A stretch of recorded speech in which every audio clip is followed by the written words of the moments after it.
हाँ जी, संधि पढ़ते हैं, संधि की रूपरेखा पढ़ते हैं, ठीक है ना? संधि की रूपरेखा मतलब संधि कैसे पूछी जाती है, कैसे पेपर में इनके प्रश्न पूछे जाते हैं, वो वाला। पेपर में प्रश्न कैसे पूछे जाते हैं संधि के। संधि क्या होती है? जब 2 वर्णों का मेल हो, जब 2 वर्णों का मेल हो, उसे संधि कहते हैं, ठीक है? जब 2 वर्णों का मेल होता है, उसे क्या कहा जाता है? तो उसे संधि कहा जाता है। संधि के 3 भेद होते हैं। संधि के 3 भेद होते हैं। जब 2 वर्णों का मेल होता है, तो उसे क्या कहा जाता है? उसे संधि कहा जाता है। संधि के कितने भेद होते हैं? संधि के 3 भेद होते हैं, ठीक है? 1 नंबर पे होती है स्वर संधि।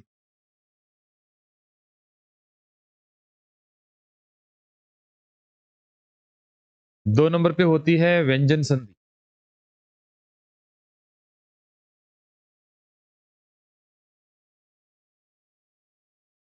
और 3 नंबर पे होती है विसर्ग संधि।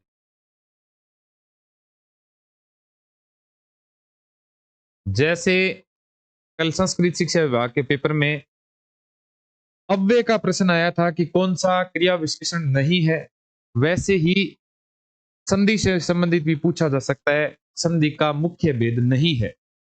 आजकल ऐसे प्रश्न नहीं आते कि संधि का भेद छांटिए, ऐसे पूछा जाता है संगत छांटिए, असंगत छांटिए, सही है, सही नहीं है, गलत छांटिए, अशुद्ध छांटिए, ऐसे प्रश्न आते हैं। और कल का जो संस्कृत शिक्षा विभाग का पेपर हुआ था, उसमें वाक्य शुद्धि और शब्द शुद्धि के शायद 20 प्रश्न थे। 20 प्रश्न, 20 प्रश्न, 20 दूनी 40 तो बे हो गया नंबर, और 6 दूनी 12 नंबर ए हो गया। 40 और 12 52 नंबर हो गया, 150। और 300 मो 52 नंबर, 52 नंबर तो देखो सीधी सी लीड होने लग रही है। मैंने शब्द शुद्धि करवाई है, शुरू करवाई पहली पहुंच शब्द शुद्धि करवाई, विकास रूम पहला बच्चा आया अंता ही शब्द शुद्धि करवाई, फिर वाक्य शुद्धि कराई, फिर संज्ञा सना विशेषण क्रिया करवाया, अव्यय करवाया, काल कराया, वाच्य करवाया। अब मैं वो एकदम शुरू करवाना आ गया वर्ण विचार। तो जगह पर वर्ण विचार क्लास लगाने लग नहीं, आज के पढ़ेगा, आज संधि पढ़ेगा, ठीक है ना? जाते टाइम रजिस्ट्रेशन करवा लेना या करवा लेना, बुकलेट जरूर ले लेना। पहले पढ़ के आओगे तो पहले ज्यादा समझ में। 1 नंबर पे संधि कौन सी होती है? तो स्वर संधि। 2 नंबर पे व्यंजन संधि। 3 नंबर पे विसर्ग संधि। तो लेट आए बच्चे ना दीपा, वर्ण विचार के कल 6 प्रश्न आए, ठीक है? नौरक जी 6 प्रश्न आए, 6 अपनी बुकलेट में आया देख, 6 प्रश्न काल की 1 घंटा की क्लास।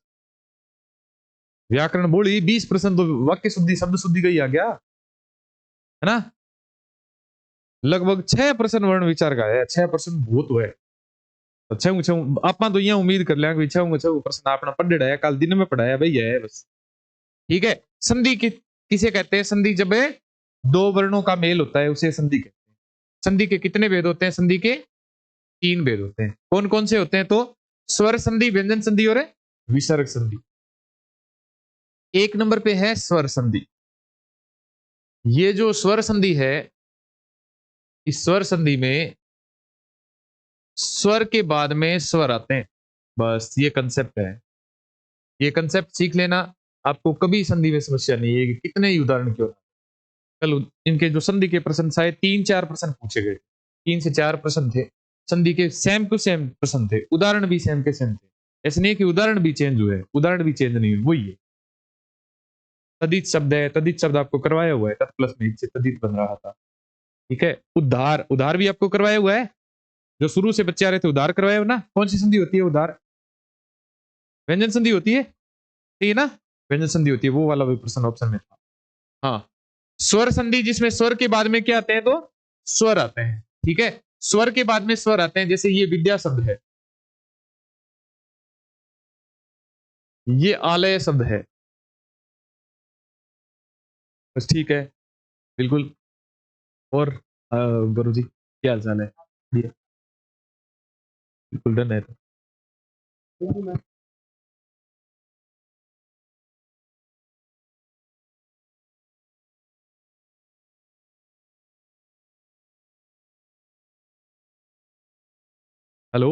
हाँ जी। विद्या प्लस में आलय से मिलकर क्या बनता है तो विद्यालय बनता है। यहां देखो आ की ध्वनि लग रही है और आ क्या होता है तो स्वर होता है। ये जो आ है ये भी क्या होता है तो स्वर होता है। स्वर के बाद में स्वर आए वो कौन सी संधि कहलाती है तो वो स्वर संधि कहलाती है। कन्फर्म है ना सबको? जितने भी संधि के नियम पढ़ेंगे अपने स्वर संधि में, दीर्घ संधि, गुण संधि, वृद्धि संधि, यण संधि और अयादि संधि, वहां स्वर के बाद में स्वर ही आएंगे। यहां स्वर आएंगे और यहां भी स्वर आएंगे। कोई भी संधि देख लेना भले, गुण संधि, वृद्धि संधि, यण संधि, अयादि संधि, दीर्घ संधि, वो सारे के सारे संधि के यही नियम लागू होंगे। याद रख लेना स्वर संधि में क्या होता है, स्वर के बाद में स्वर आते हैं। 2 नंबर पे है व्यंजन संधि। ये जो व्यंजन संधि है ना, इसकी कंसेप्ट ये है कि इसमें स्वर के बाद में व्यंजन आते हैं। स्वर के बाद में व्यंजन आते हैं, व्यंजन के बाद में स्वर आते हैं, या व्यंजन के बाद में व्यंजन आते हैं, व्यंजन के बाद में व्यंजन आते हैं, वो व्यंजन संधि होती है। 3 नियम है इनके। स्वर संधि में तो स्वर के बाद में स्वर आते हैं, व्यंजन संधि में स्वर के बाद में व्यंजन आते हैं, व्यंजन के बाद में स्वर आते हैं, या फिर व्यंजन के बाद में व्यंजन आते हैं। जैसे ये सु शब्द है, ये समा शब्द है। देखो सु प्लस में समा शब्द है, यहां छोटा ऊ लग रहा है ना, ये क्या होता है छोटा ऊ स्वर होता है। यहां सह स्लेट लग रहा है, ये सह स्लेट क्या होता है व्यंजन होता है। तो व्यंजन के बाद में स्वर या स्वर के बाद में व्यंजन आ जाए ना, तो व्यंजन संधि पढ़ रहे हैं तो स्वर का तो परिवर्तन नहीं होगा, और सु प्लस में समास से क्या बन जाएगा, इस व्यंजन का परिवर्तन हो जाएगा। इस वजह से व्यंजन संधि है ये। ठीक है। जैसे ये षट शब्द है, यहां ये पहले शब्द की अंतिम ध्वनि क्या आ गई तो व्यंजन आ गई। ये आनंद शब्द है, आगे देखो क्या आ रहा है, ये स्वर आ रहा है ना, लेकिन परिवर्तन किसका होगा तो व्यंजनों का ही परिवर्तन होगा। ठीक है। व्यंजनों का परिवर्तन होने के कारण सट प्लस में आनंद से जो नया शब्द बनता है वो बनता है सडानंद। देख लो परिवर्तन किसका हुआ है, इस व्यंजन का हुआ है या स्वर का हुआ है, व्यंजन का ही हुआ है। ठीक है। जैसे ये षट शब्द है, ये यंत्र शब्द है। अब इसमें देखा जाए ना तो ये व्यंजन के बाद में आगे भी क्या रहे व्यंजन आ रहे हैं। तो षट प्लस में यंत्र से जो नया शब्द बनता है उसे क्या कहा जाता है तो उसे षड्यंत्र कहा जाता है। अब यहां किसका परिवर्तन हुआ है, व्यंजन का। यहां किसका परिवर्तन हुआ है, व्यंजन का। यहां किसका परिवर्तन हुआ है, व्यंजन का। इस वजह से संधि कौन सी होती है तो वो व्यंजन संधि होती है। क्लियर है ना? हाँ जी। इसका तीसरा भेद होता है वो होती है विसर्ग संधि। तीसरा जो भेद है वो है विसर्ग संधि। विसर्ग संधि। और विसर्ग संधि में क्या होता है, पहले शब्द की अंतिम ध्वनि है वो विसर्ग होता है।